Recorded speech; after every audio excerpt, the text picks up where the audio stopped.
নমস্কার, আমি আশালতা। আজকে আমি আপনাদের পালক পনির করে দেখাবো। পেঁয়াজ রসুন ছাড়া এই পালক পনিরের রেসিপিটা কিভাবে বানাতে হবে চলুন একবার আপনাদের দেখিয়ে দিই। খুব সহজভাবে আমি দেখাবো।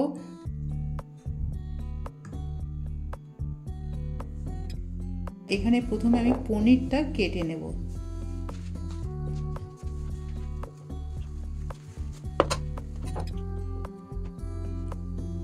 এটা একটু পিস পিস করে কেটে নিলাম। দই লাগবে, দইটা আমি ফেটিয়ে নিয়েছি। এবার দইয়ের মধ্যে কিছু মশলা মিশিয়ে নেব। দিয়ে দিচ্ছি হলুদ পাউডার, জিরা পাউডার, ধনে পাউডার, লঙ্কার পাউডার। লঙ্কাটা সবসময় নিজেদের টেস্ট মতন ব্যবহার করবেন। এবার এটা ভালো করে মিশিয়ে নেব। এইভাবে দইয়ের সাথে মশলাটা মিশিয়ে নিলে তাহলে কি হয়, দইটা ফেটে যাওয়ার ভয় থাকে না। তো যাই হোক, এটা মেশানো হয়ে গেছে। এবারে চলুন আমরা পালং শাকটা একটু ব্লাঞ্চ করে নেব। তো এখানে আমি জল ফুটতে দিয়েছি, 2-3 মিনিট খালি এটা ব্লাঞ্চ করে নেব।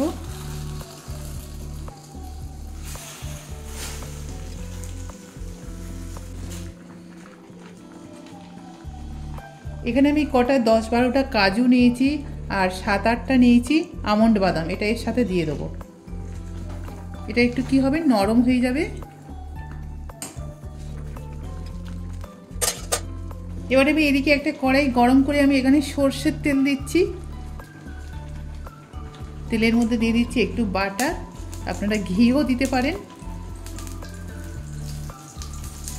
এবার পনিরটা একটু ভেজে নেব।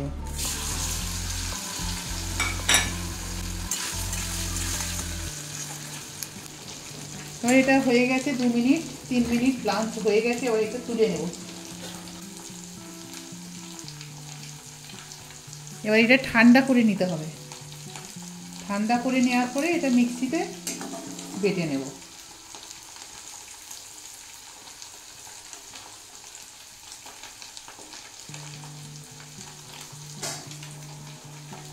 পনিরটা ভাজা হয়ে গেছে, এটা খুব লাল লাল করে ভেজে নিয়েছি একটু। এবারে তুলে নেব পনিরগুলো।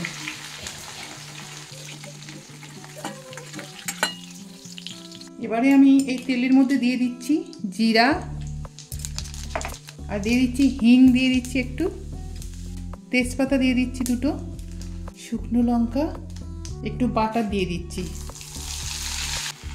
এবার দিয়ে দেবো এই দইয়ের সাথে যে মশলাটা মেশানো আছে এটা দিয়ে দেবো। গ্যাসটা এখন কমিয়ে রেখেছি। এটা 1-2 মিনিট একটু কষে নেব। এতে তেলটা যতক্ষণ না ছাড়া ছাড়া হচ্ছে এটা একটু কষতে হবে। এবার এটা ঠান্ডা হয়ে গেছে। এবার এটা মিক্সির জারের মধ্যে নিয়ে এটা একটু পেস্ট করে নেব।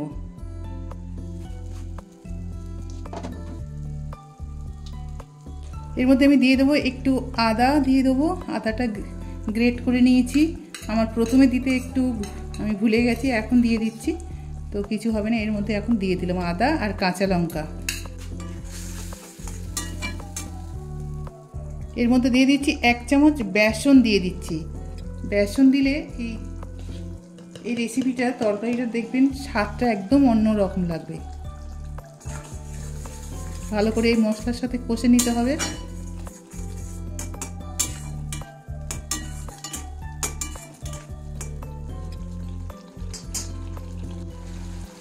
তো দেখছেন মশলা থেকে তেল ছাড়া ছাড়া হয়ে গেছে। এবার আমি বেটে রাখা এটা দিয়ে দেবো, পালং শাকটা দিয়ে দেবো।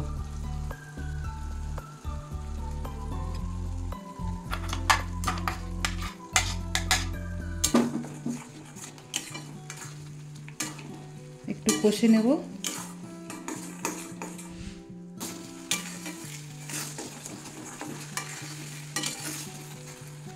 এবার একটু এই মশলা ধোয়া জলটা একটু দিয়ে দেবো।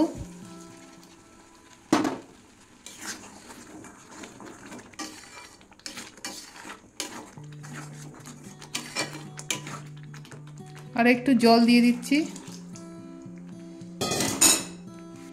নুন দিয়ে দেবো স্বাদ মতো।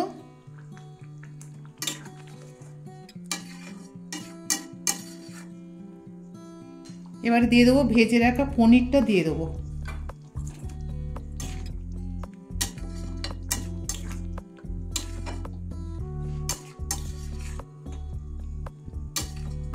এবার 4-5 মিনিট এটা ফুটিয়ে নিলে হয়ে যাবে। এটা একদম হয়ে গেছে। এবারে নামানোর আগে গরম মশলা দিয়ে দেবো, একটু গরম মশলার পাউডার দিলাম, আর একটু ক্রিম নিয়েছি, এটা বাড়ি থাকা ক্রিম, এটা দিয়ে দেবো।